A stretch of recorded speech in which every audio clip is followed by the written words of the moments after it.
posterior a ver esta necesidad, ¿no? Y posterior a pandemia, creó pues también, vamos a llamarlo un reglamento o estatutos de cómo debe atenderse a una persona en modalidad virtual. Entonces, que difícilmente muchas veces se puede retomar o se puede realizar mediante la virtualidad. Otro punto bien importante es que en terapia o como psicólogos no solamente trabajamos con lo que el paciente nos dice de manera verbal. El lenguaje no verbal o corporal pues también es un punto bien importante al momento de retomar algunas cuestiones para el proceso. Por ejemplo, que de con esquizofrenias o que puedan tener delirios, la IA o el chatbot les alimenta o les refuerza, ¿no? Sí. Fue algo que nunca has sentido, realmente sí. Ayudar a otra persona, digamos, con un sufrimiento como tal. Es que ChatGPT no te va como a juzgar, ¿no? Exacto. No te va a juzgar de lo que estás haciendo. Incluso yo he hecho la prueba. Exacto. Entonces, ¿cuál pudiera ser el peligro muchas veces detrás de una persona que no confronta una situación? Que para una persona a lo mejor es más probable o puede ser menos difícil confesarle su vida privada a un chatbot que no tiene al menos la imagen de que es una persona que la está escuchando. Exacto. Y no creer que esta persona tiene prejuicios que me van a decir, me va a juzgar por lo que le digo. Pregunta que qué hacen las redes en nuestra identidad, ¿no? Por consumir. Sí. Porque si yo me identifico con un youtuber o con un tiktoker que hace estas cuestiones, también a mí me llevaría la pregunta, porque yo consumo esto, porque yo refuerzo en la otra persona también, porque si la persona no tuviera respuesta, ya no lo hiciera. Hola, bienvenidos a una nueva edición más de La Papelera. Hoy nos encontramos en el episodio número 6 de este podcast donde se habla del mundo tech. Y hoy queremos tratar un tema muy interesante acerca de la psicología con la tecnología. Y para eso tenemos a la licenciada coordinadora Nancy Castro. Bienvenida, licenciada. Un gusto tenerla. Igualmente, Brian, buenos días, muchas gracias por la invitación. Gracias a usted por aceptarla, ¿verdad? Y cuéntenos un poco sobre usted, cuéntenos cómo llegó a la psicología y qué la mantiene, bueno, hasta este momento. Ok, bueno, tuve los intereses ya dentro del bachillerato en esa edad. Más que todo descubrí que me gustaba mucho el estudio, llamémoslo así, de la conducta, las explicaciones que podamos tener con respecto a ciertos procesos. Y es algo bien particular, que quizás no lo comento mucho, pero en el colegio justo tuvimos una actividad que teníamos que hacer roles diferentes y el rol que yo tuve era como psicóloga. Entonces creo que desde ahí pues también me llamó bastante la atención y ya pues haciendo pruebas diagnósticas también esto corroboró pues mis intereses y aptitudes para ello. Sí, muy interesante. ¿Y en qué momento, bueno, el tema de la tecnología empezó a aparecer como tal en su trabajo, incluso en su actividad ya laboral? Okay. Bueno, quizás eso ha estado siempre a la orden del día, ¿verdad? Por más que podamos negar o resistirnos muchas veces, nos va a alcanzar la brecha, ¿no? Para algunos a lo mejor puede ser un poquito más fácil adaptarnos o implementar, adoptar nuevas tecnologías, como les llamamos. Para otras personas a lo mejor puede ser un poco más difícil. Quienes han sido pues de generaciones diferentes, ¿verdad? Sí, sí. Los boomers, etcétera, a los que dicen ellos mismos, pues me cuesta un poquito, ¿no? Sabiendo entender pues también como ustedes, como ustedes saben más también, ¿no? Que la tecnología no solo es saber usar el teléfono, ¿verdad? Sino que plataformas, etcétera.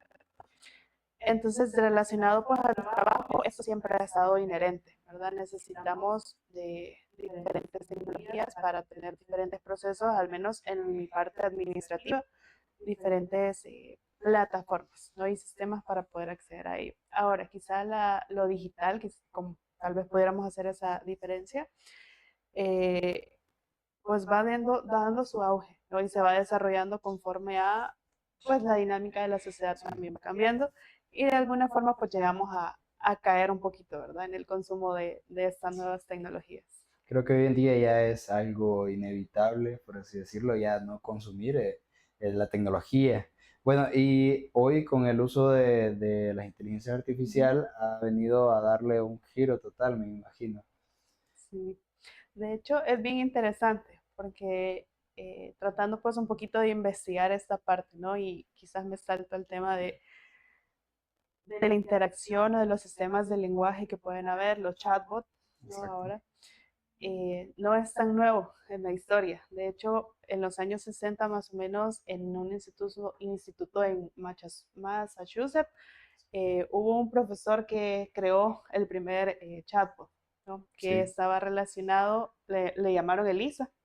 Entonces estaba relacionado a identificar patrones para poder dar respuestas a las personas. Y es bien interesante porque de alguna forma ese profesor, que aunque su experiencia era en tecnología, etcétera, pudo retomar o se basó en enfoques psicológicos para crear sí. este chatbot, que era más que todo pues la teoría o la terapia rogeriana, que está pues muy centrada en la persona y a partir de esa base pues fue construyendo este Sí. chatbot. Sí, y hoy en día, pues, como le digo, eso de la inteligencia artificial está bastante explotado, por así decirlo. Ujú. Este, hay personas que ocupan ChatGPT, incluso Gemini, para hablar de sus problemas. Entonces, ¿eso cuenta desde su punto de vista como una terapia o no? Si nos ponemos bien rigurosos, quizás pudiéramos descartarlo como una Exacto. terapia, ¿no? Ya hablando pues de una psicoterapia es necesario ser realizado pues, por una persona terapeuta, ¿no? Pero que puede aliviar muchas veces en las personas. Quizás yo me dirigiría un poquito más en ese sentido, ¿verdad? ¿Qué función tiene para una persona realizar eso o alimentar esta conducta, llamémoslo Exacto. así? Para muchas personas, más que todo, veámoslo, poblaciones infanto-juveniles. Yo he tenido un poquito más de experiencia trabajando con estas poblaciones y sé un poquito acerca de las dinámicas que corresponden.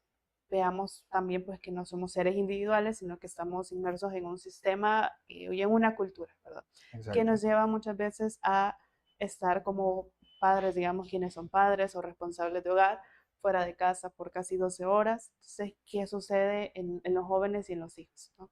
Estamos presentando por ahí a lo mejor soledad, sentimientos de soledad, de a lo mejor incomprensión, ¿no? Entonces las personas o los jóvenes buscan, ¿no? Eso reemplazar de alguna forma eso en estas interacciones, sobre todo porque si vemos las características que tiene esto, y es uno de los puntos bien interesantes a retomar, que pocas veces, o el peligro que pueda tener esto es que pocas veces la IA va a cuestionar a una persona con respecto a ello. Puede llegar a ser muy o demasiado empática y estás como tratar de conectar con lo que la persona le está diciendo y seguir como alimentando, reforzando eso. Entonces esos son como algunos de los puntos bien, bien interesantes para poder retomar el diálogo con respecto a esto. Exacto. Y también se ve lo que son las terapias virtuales Ujú. frente, bueno, a la presencial. ¿Existe alguna ventaja y si se pierde algo al momento de hacer una terapia virtual, por así decirlo, Ujú. y una terapia ya en presencia? Okay. Quizás ahí también nos podemos orientar a las necesidades que han surgido en nuestra historia reciente. Esto surgió la terapia virtual más que todo post pandemia, ¿no? Exacto. En el que todos estábamos encerrados en casa, en el que todos sí o sí tuvimos que aprender a usar Teams, Meet, etcétera, ¿no? Sí, Para poder desarrollar las cosas. Y realmente fue una situación que nos sacudió y nos conmocionó a todos en el mundo, ¿no? No, primera vez que teníamos una situación como sí, estas y tuvimos que, como sociedad, ir resolviendo como podíamos, ¿verdad? exacto. Sin embargo, bueno, a partir de esas necesidades y de ver que esto beneficiaba mucho en cuanto a, por ejemplo, costos de desplazamiento, costos de alquileres, etcétera, de locales para atender a las personas, pues se ha retomado. De hecho, la Junta de Vigilancia de la Profesión en Psicología acá en el país, Sí, posterior a ver esta necesidad, ¿no? Y posterior a pandemia, creó pues también, vamos a llamarlo un reglamento o estatutos de cómo debe atenderse a una persona en modalidad virtual. Entonces, quizás retomando esa pregunta, sí tiene sus beneficios, ¿no? Sobre todo, pues la interacción que puede ser más inmediata, cuestiones de desplazamiento, como mencionaba al inicio, donde tenemos dificultades para llegar al trabajo, etcétera, ¿no? Y horarios también. ¿Cuál pudiera ser quizás como alguna desventaja? Quieras o no, tener una terapia necesitamos tener un vínculo, por así decirlo, con la terapeuta o el terapeuta y pues, con el paciente, ¿no? Hay una relación que es natural al proceso, que es inherente y que difícilmente muchas veces se puede retomar o se puede realizar mediante la virtualidad. Otro punto bien importante es que en terapia o como psicólogos no solamente trabajamos con lo que el paciente nos dice de manera verbal. El lenguaje no verbal o corporal pues también es un punto bien importante al momento de retomar algunas cuestiones para el proceso, ¿verdad? Que de alguna forma se llegan a perder. ¿Okay? Entonces, sí tiene sus ventajas, tiene quizás algunas desventajas que pues de alguna forma quienes se puedan dedicar a ello van solventando. Tenemos hoy el ejemplo de Doctor SB, ¿no? La plataforma Sí, claro. que ha generado bastante debate, ¿no? Viendo pros, viendo contras, eh, y al menos pues para muchas personas ha sido de beneficio tener como ese acceso o ese recurso, sobre todo si lo vemos también hablando de recursos, el recurso pues monetario, ¿no? Sí, claro. Que una terapia sí llega a tener para muchas personas pues un costo adquisitivo pues bien difícil de lograr. Exacto. Sí, y con eso de las terapias virtuales, pues, desde mi punto de vista, creo que no es como dar un diagnóstico completo, ¿no? Por el tema de que, como usted dice, hay expresiones físicas, no solo las verbales. Uh -huh. Entonces, eso le ayuda a brindar un diagnóstico completo, más completo, por así decirlo. Sí, de hecho, el proceso de terapia lleva eso, ¿verdad? Trata de identificar en la persona alguna sintomatología o patología para llegar a un diagnóstico. Esta pues es una diferencia bastante crucial para tomar en cuenta en el uso de los chatbots, de inteligencia artificial al momento de que alguien pueda acceder a ello. ¿En qué sentido? Por ejemplo, se han dado o se han identificado casos y en estudios de que personas, por ejemplo, con esquizofrenia o que puedan tener delirios, la IA o el chatbot les alimenta, les refuerza, ¿no? Un Sí. poquito eso, bien diferente a cuando un terapeuta, llámese psicólogo o incluso psiquiatra, tiene que dar seguimiento, tiene que tener, vamos a decirlo así, entre comillas, bajo control a la persona. Muy diferente el el punto quizás ético también de eso. Ok, y bueno, retomando el tema de la inteligencia artificial, porque quieras o no, ahorita eso es lo que es un boom, ¿no? En la sociedad más que todo.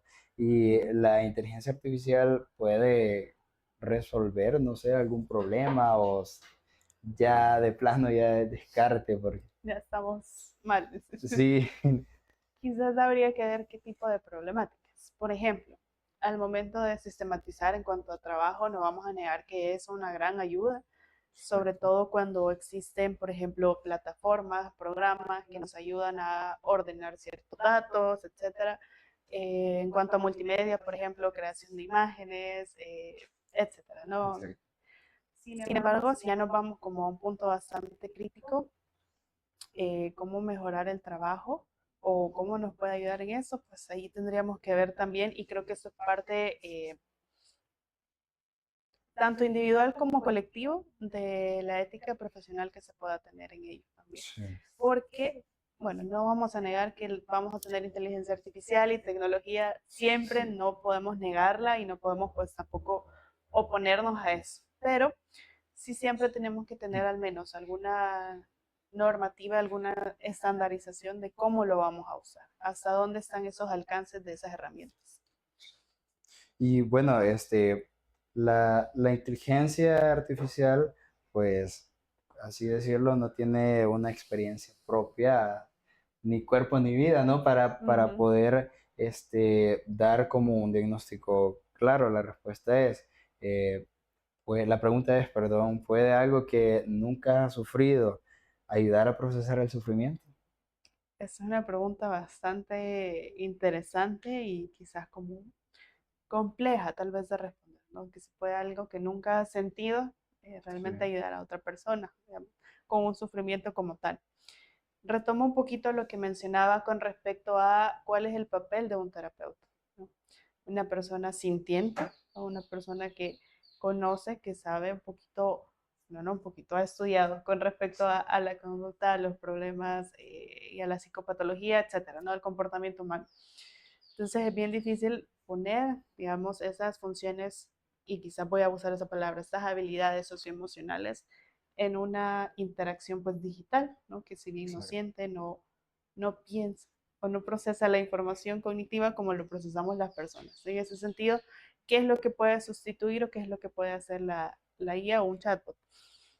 Bueno, a las personas quizás lo que les ha hecho atractivo, retomo esto también de otros estudios en los que se ha evidenciado, es que ChatGPT no te va como a juzgar, ¿no? Exacto. No te va a juzgar de lo que estás haciendo. Incluso yo he hecho la prueba, eh, comentándole algunas cosas, algún caso, ¿no?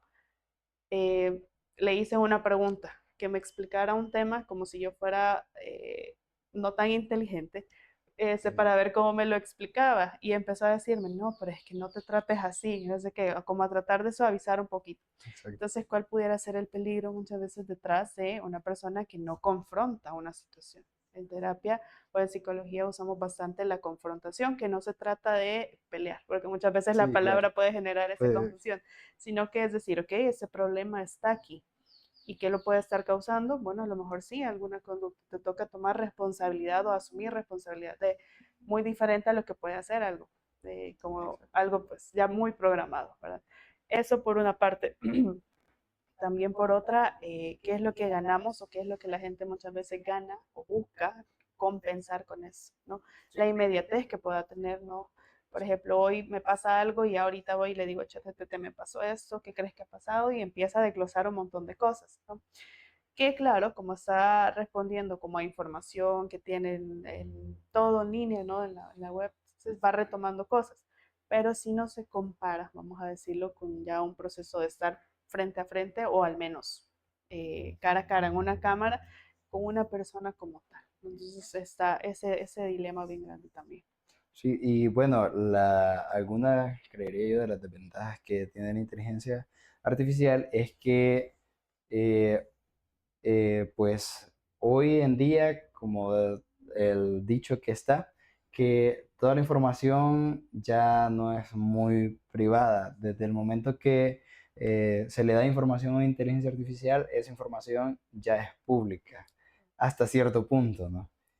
Entonces, puede ser un riesgo de que las personas ya no prefieran ir a lo mejor a un psicólogo por temas de comodidad, temas de costos también, porque es una de las personas. Entonces, ¿qué tan arriesgado puede ser desde su punto de vista? Retomando justo eso de la privacidad, ¿no? Yo traía una pregunta ahí que hacía mientras preparaba pues algunas cuestiones para el tema, es que para una persona a lo mejor es más probable o puede ser menos difícil confesarle su vida privada a un chatbot que no tiene al menos la imagen de que es una persona que le está escuchando y Exacto, no creer que esa persona tiene prejuicios que me van a decir, me va a juzgar por lo que le digo, ¿no? Entonces exacto, empezar a decir un montón de cosas y de cuestiones que sabemos que dependiendo pues, de las políticas de privacidad, ¿no? Pero al final nosotros le estamos dando datos para alimentar a ese exacto. algoritmo, ¿no? Y a esa información o a ese sistema,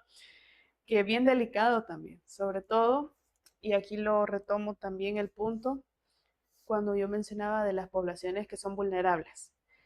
Hablemos de niñez y adolescencia que da información, por ejemplo, en casos de Roblox, donde juegan con personas de otros países. Tiene un nombre específico conectarse a eso. Ahorita se me ha ido. Sí, Este, pero que se han dado casos, ¿no? Donde las otras personas le piden o se hacen pasar por alguna figura, por otra persona, y le piden a niños, a jóvenes direcciones de su casa, de su familia, incluso se han dado casos donde se han encontrado que esas personas han ido realmente a las casas.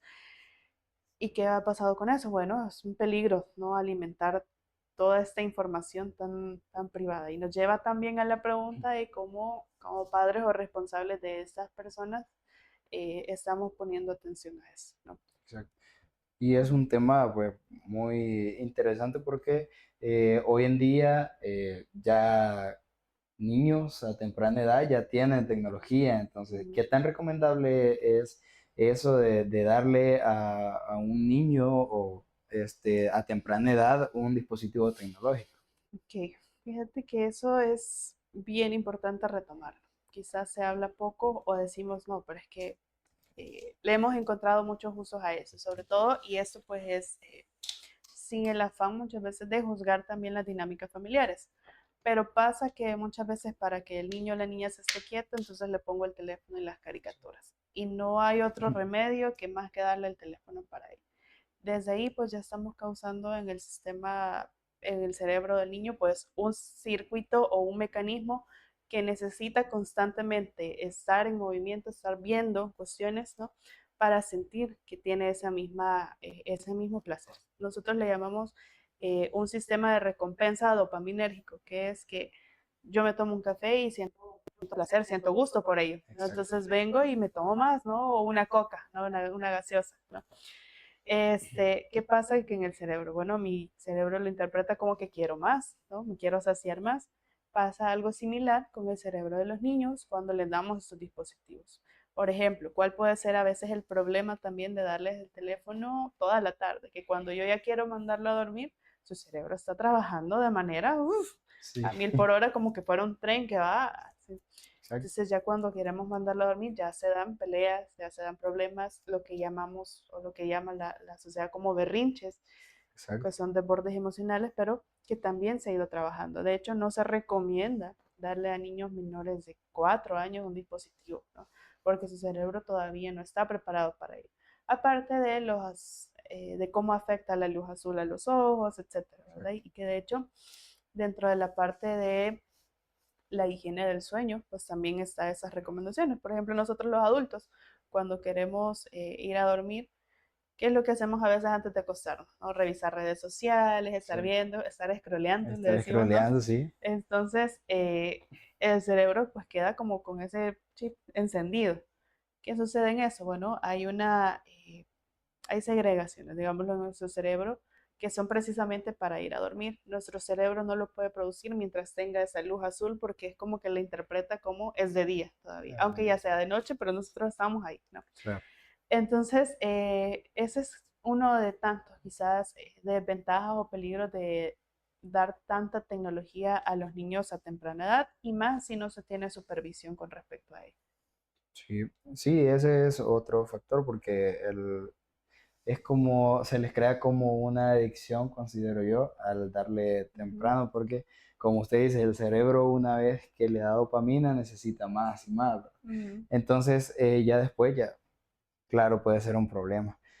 Bueno, y para los estudiantes, ¿verdad? Ya retomando, para los estudiantes que hoy se están ya formando como psicólogos, futuros psicólogos, ¿cómo se les prepara para convivir con las tecnologías como tal, las nuevas tecnologías que están surgiendo?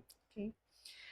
Bueno, es un tema bastante familiar para mí, bueno, ya como desempeñándome como docente y como pues coordinadora ahí del departamento, que entre docentes conversamos, ¿no? Y encontramos también las mismas dificultades. Identificamos cuando sus trabajos eh, han sido uso de, así que hay que tener cuidado con Sí, eso, ¿no?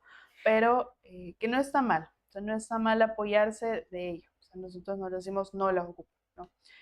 Sin embargo, viene pues un poquito del punto de si esto está, ¿cómo decirlo?, reemplazando el pensamiento crítico, ¿no? De las personas, sobre todo en exacto. una carrera tan delicada como la nuestra.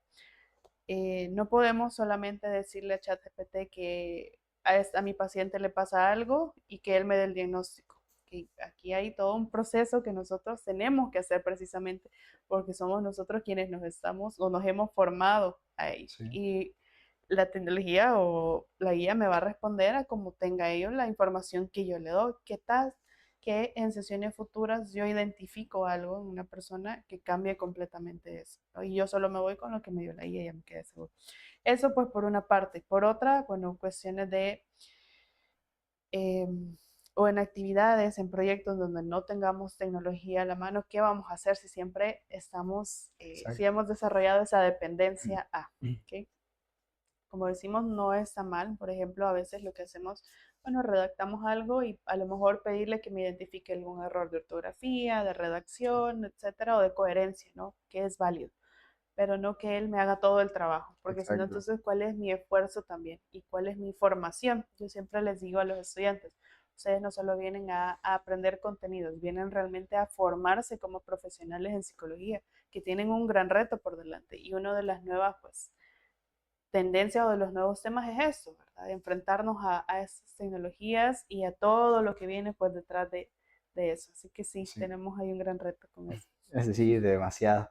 Bueno, y si nos vamos adentrando al tema de lo que es la identidad, de las redes sociales y como tal el yo digital, bueno, sabemos que en Internet casi todos hoy en día tenemos un perfil, la mayoría vive en Internet, bueno, con algunos con seguidores, los que tienen cuentas públicas, algunos ya cuentas privadas, pero en sí, ¿qué le hace eso a nuestra identidad como tal? O sea, al momento de ya exponernos a redes sociales, porque ya una vez subimos algo a redes sociales y eso ya no es de nosotros, como tal, ya es público. Ya anda por la red y entiendo que no se puede borrar, ¿verdad? O ya queda ahí una Sí, huella, ¿no? sí queda una huella como Ujú. tal. Aunque uno visualmente puede borrarlo, pero ya La huella siempre ahí queda está. en los registros. Exacto. ¿Cómo borramos nuestro pasado? Digamos ahí en eso, ¿no? Retomando ese tema, pudiera ser una pregunta bastante peculiar. Y abro un paréntesis de una noticia que se dio recientemente. Entiendo que el dueño de esta plataforma de pajaritos, no, de OnlyFans, ¿no? ¿Verdad? Falleció y quedó el dilema de que qué va a pasar con esta plataforma. Hay noticias que dicen que otra de las personas o millonarias la quiere comprar y cerrarla. Y venían los temas de las personas, pero es que mi trabajo depende de, Sí, pero ¿cuál es lo que hay detrás de eso? O sea, ¿qué estoy formando yo para depender de que esta plataforma sea parte de mi identidad o de lo que yo hago, ¿no? exacto. Eso quizás pudiera ser como algo de debate, ¿no? Que podamos tener a futuro. Pero quizás retomando esa pregunta, que ¿qué hacen las redes en nuestra identidad, ¿no? Sí, Como mencionaba hace unos momentos, partamos también de que somos seres sociales que sí o sí pues dependemos también de la interacción de otros. exacto. Eh, Hay un teórico, Kurt Lewin, que habla pues de la teoría del campo y de cómo hay interacciones tanto internas, externas, cómo tenemos fuerzas que influyen pues en eso. Y si lo vemos en ese sentido, y retomo pues mucho de las edades que yo les mencionaba, ¿no? Estamos formando nuestra identidad a partir de qué? De la interacción de los demás, por ejemplo, a partir de los likes que yo tengo, porque estoy Ujú. comparando las cantidades que tengo yo con la que a lo mejor pues tiene más o con la que es o yo identifico como mi competencia, etcétera. Pero ¿qué nos estamos perdiendo fuera de eso? ¿Qué pasaría si el día de mañana todas las redes sociales se cierran, se acaban? Y entonces, ¿quiénes somos si no tenemos eso, ¿no? Si no tenemos nuestro perfil, si no tenemos nuestras historias destacadas ahí para que la gente vea quién soy, a dónde ir, etcétera? Entonces, mucho de esto es comprender o abordar qué cumple para una persona también eso, qué función cumple para mí. Por ejemplo, que yo tenga una cuenta pública y que yo quiera llegar a 10,000 seguidores, porque para mí es un reto, ¿no? Y qué Exacto. tengo yo detrás de todo eso, ¿no? Si yo me quiero comparar con figuras, los llamados influencers, ¿no? Exacto. O otros artistas que me están dejando a mí como esta vara de comparación, ¿no? Y sabemos que detrás de las cámaras, detrás de todo, hay mucha producción. ¿Y qué pasa? O quizá ya en procesos o en palabras de la psicología, se idealiza mucho. ¿Sí? Creo que se ha dado ese problema y se discute a nivel nacional en cuanto a educación, por ejemplo, quienes ya no quieran seguir estudiando porque quieren hacer una carrera como creadores de contenidos, que no se critica la idea, no, Sí. no es ponernos en contra, sino que qué genera también eso para la persona. ¿Okay? Ahora también, cómo nos comparamos, qué esperamos de los demás recibir, cómo estamos formando nosotros, como bien lo decía, pues no, el yo digital. Tenemos Claro. muchos, en terapia o en algunas teorías psicológicas decimos tenemos un yo idealizado, un yo real y un yo que cree en las demás personas que soy.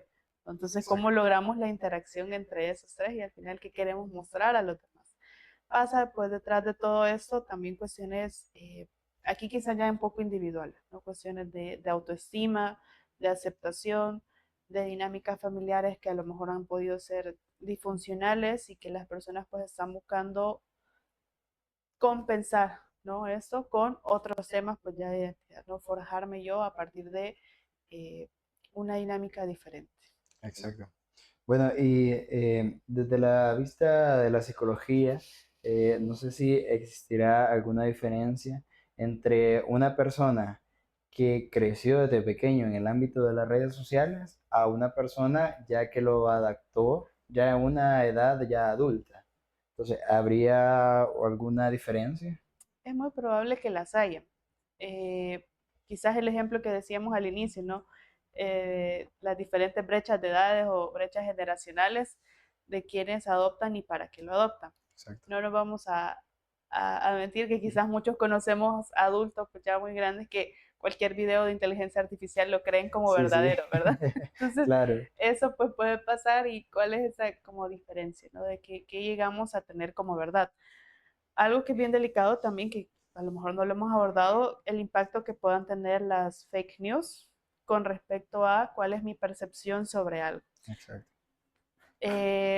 Se conoce, creo yo, como bots, aquello de que estamos generando como contenidos o que hago comentarios yo en una publicación a modo de generar como que el algoritmo le salga a Le alguien, ¿no? salga Esta así, claro. publicación, exacto. ¿Y qué pasa? Dice que aquí pasa también una situación bien peculiar con respecto a los procesos cognitivos. Cuando estamos hablando de la atención, solemos poner la atención a aquello que creemos que va a validar lo que nosotros pensamos.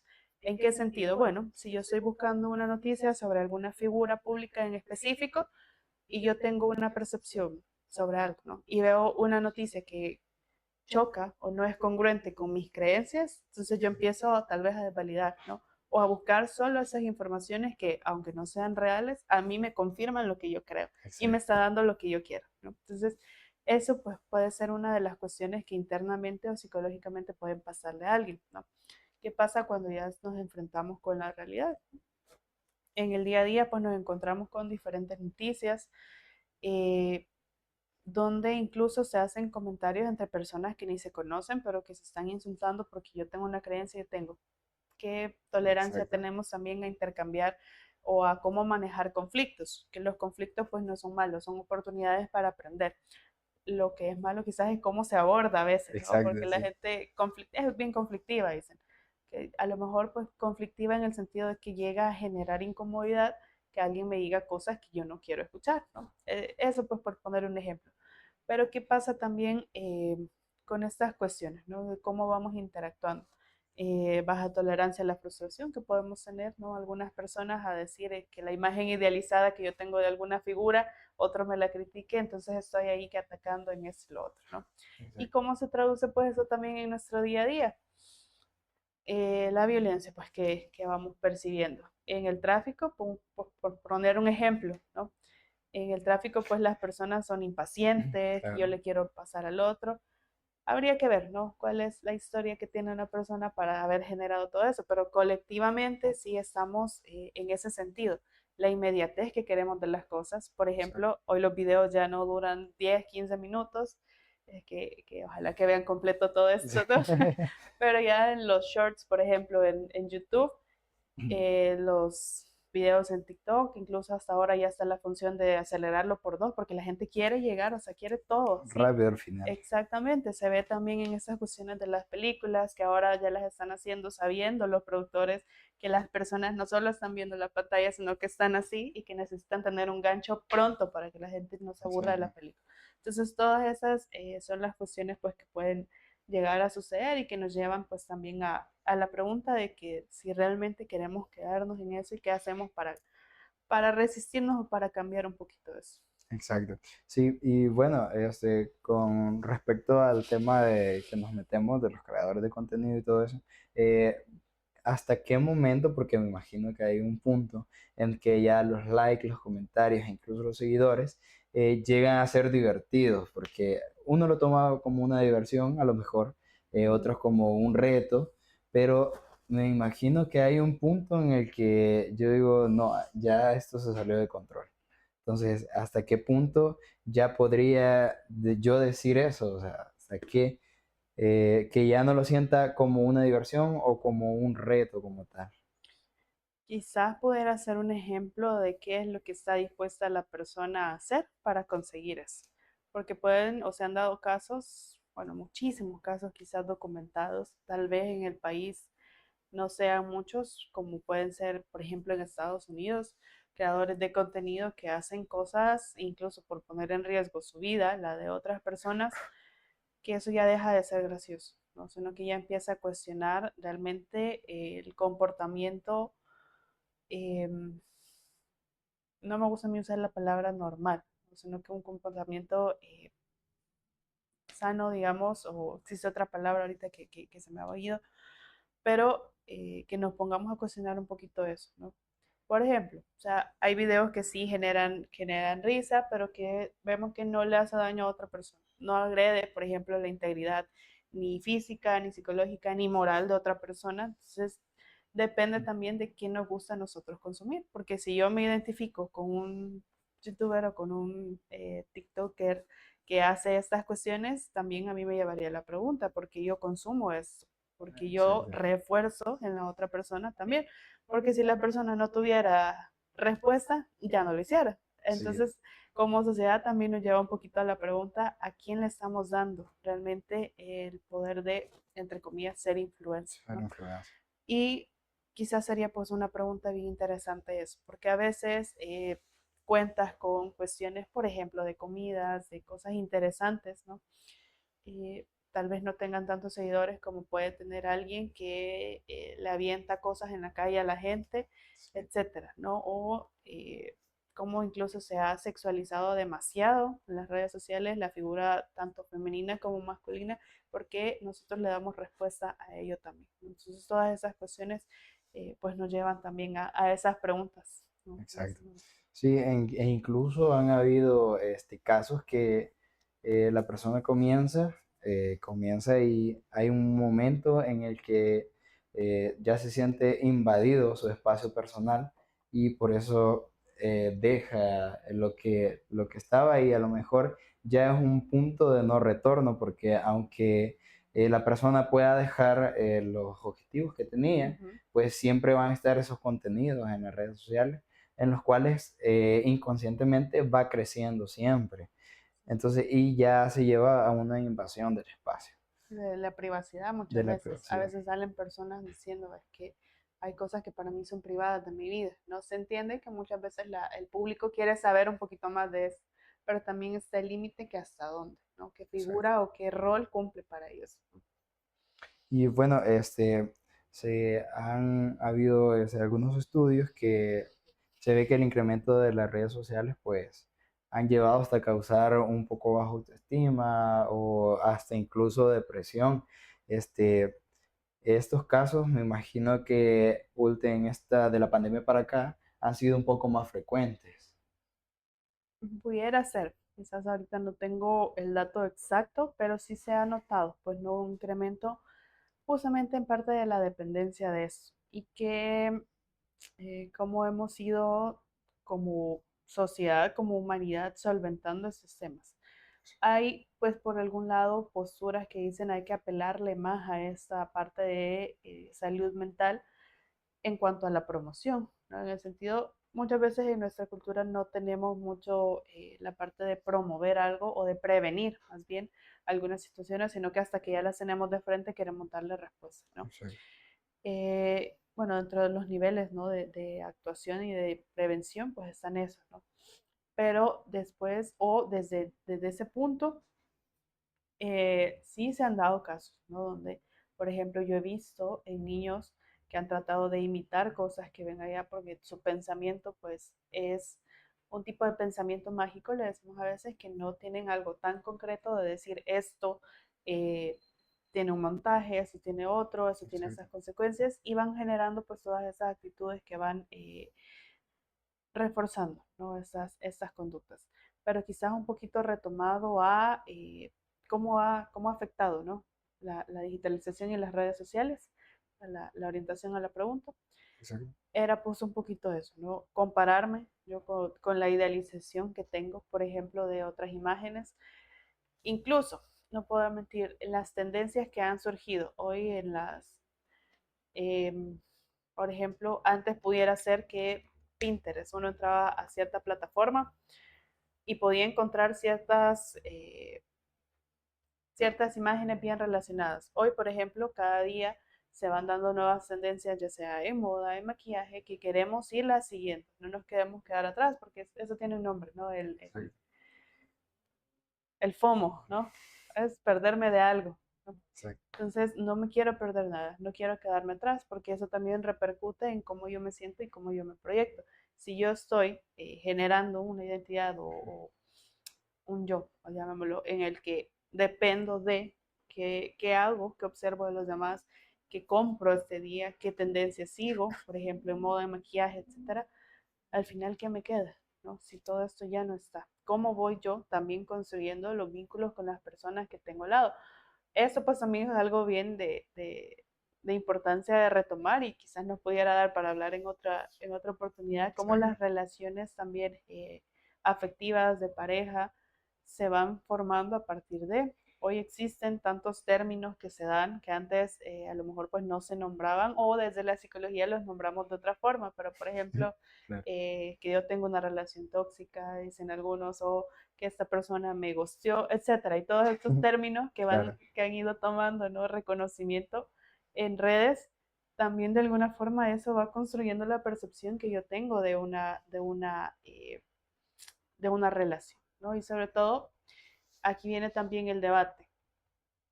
Yo he visto casos de famosos, digamos así, o de influencers que han tenido relaciones realmente hasta de violencia física, doméstica, y qué es lo que se hace, ¿no? Que porque esto me conviene más mantener o sostener esta relación para yo tener views, para tener likes y monetizar, prefiero hacer esto que muchas veces terminar la relación y es algo bien polémico, por así decirlo, ¿no? Y no con el afán de juzgar a nadie, porque también no vamos a caer en esto de juzgar a una víctima, pero sí nos lleva a nosotros a pensar por qué seguimos consumiendo esa cuestión.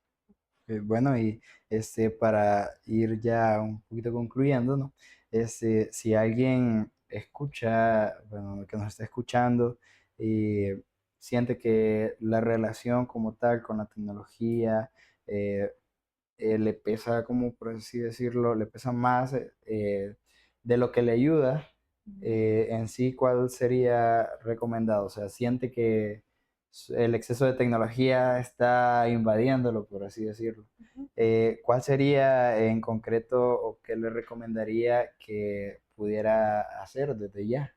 Sí. Bueno, nosotros llamamos en psicología introspección a poder ver hacia adentro, decimos nosotros, y a poder hacer tal vez un ejercicio de reflexión, de detenernos un momento, ¿no?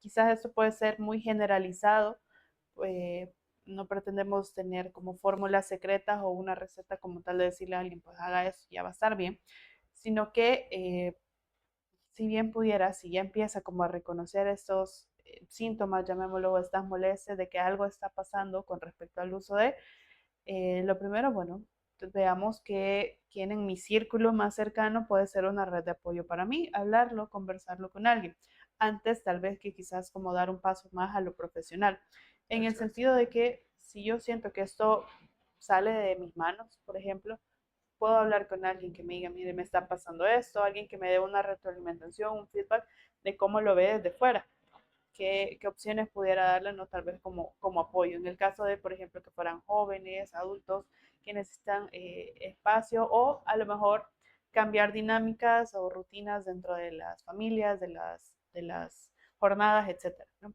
Pero si ya fuera algo que realmente digo, o sea, ya no puedo solo, si necesito ayuda, pues que con toda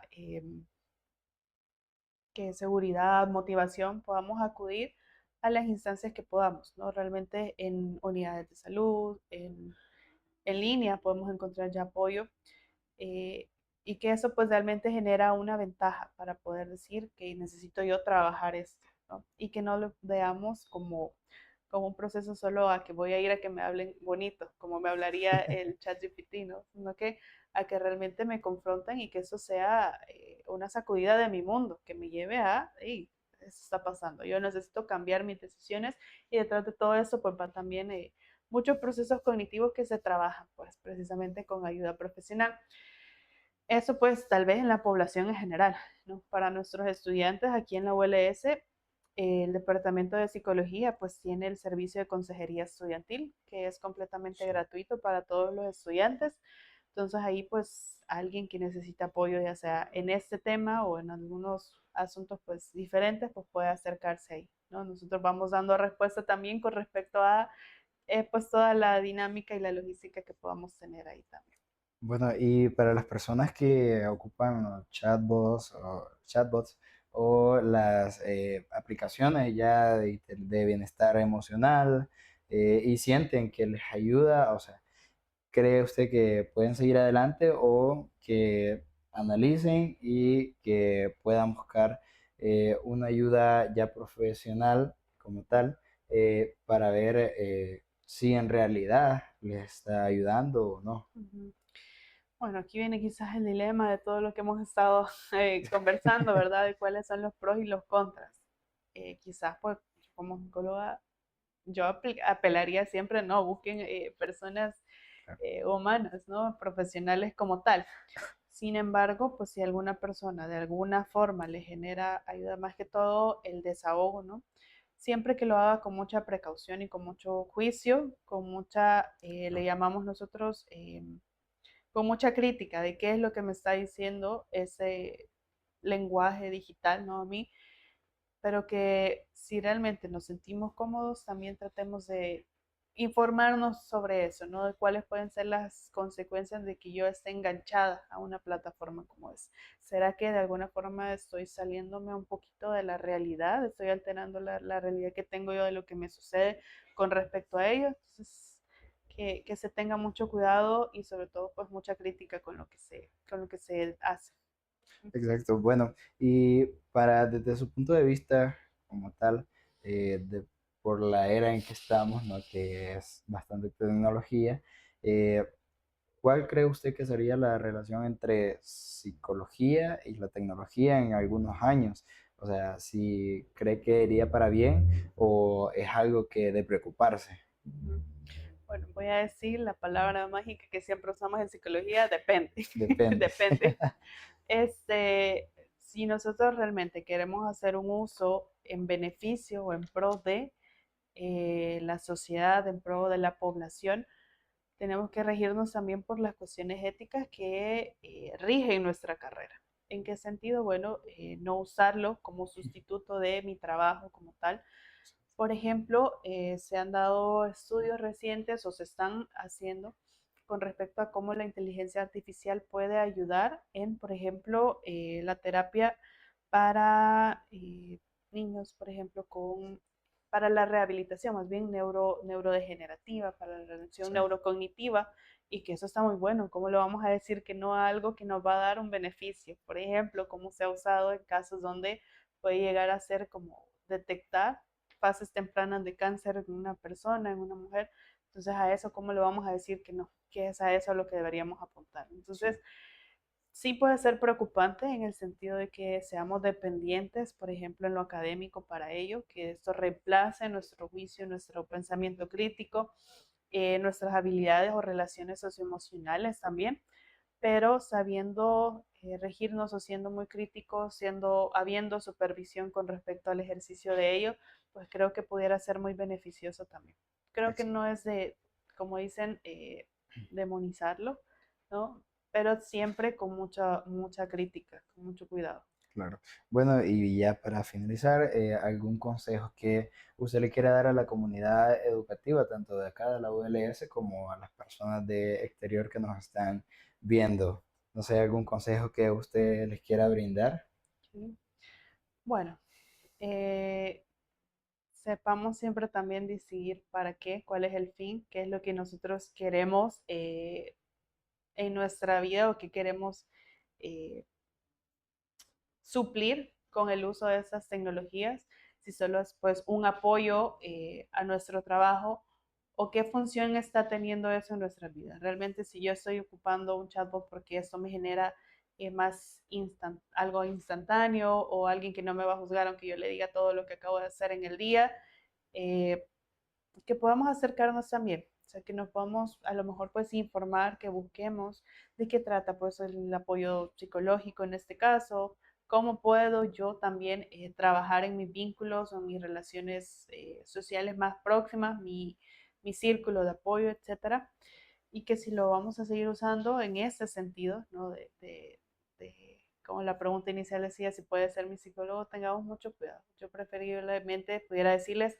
abóquense a las diversas unidades que pueden haber si es que realmente hay un malestar que está pasando y que estamos dejando de lado, porque eso puede darnos a lo mejor un alivio instantáneo, pero no está atacando o no está trabajando de raíz lo que nos acontece. Entonces eso también es bien importante y pues animarlos también a que puedan usarlo o que puedan usar diferentes plataformas siempre pues de manera responsable. Ok. Bueno, y si a un estudiante de acá de la universidad, ¿dónde pueden contactarla para para el consejo al estudiante que usted dijo? Ok, bueno, nosotros estamos, el departamento de psicología está en el edificio C, frente al aula C2. Ahí pues estamos las colegas atendiendo y pues a través de los números telefónicos o del correo 2133-2631, que es el de la oficina, y mi correo personal, pues nancycastro@uls.edu.sb. Ok, bueno, muchas gracias por habernos aceptado la invitación a este podcast, ser la segunda voz femenina en el podcast. Muchas gracias por venir a darnos esa información. Estuvo un tema muy interesante, lleno de contenido. Así que muchísimas gracias y a la audiencia, nada más invitarles a que se puedan suscribir en las diversas plataformas como Facebook, TikTok, que pueden seguirnos. Ahí se estarán dando contenidos relacionados a la licenciatura en Ciencia de la Computación y otras licenciaturas como tal. Bueno, eso ha sido todo por hoy. Muchas gracias por vernos, por escucharnos y nos vemos en la próxima.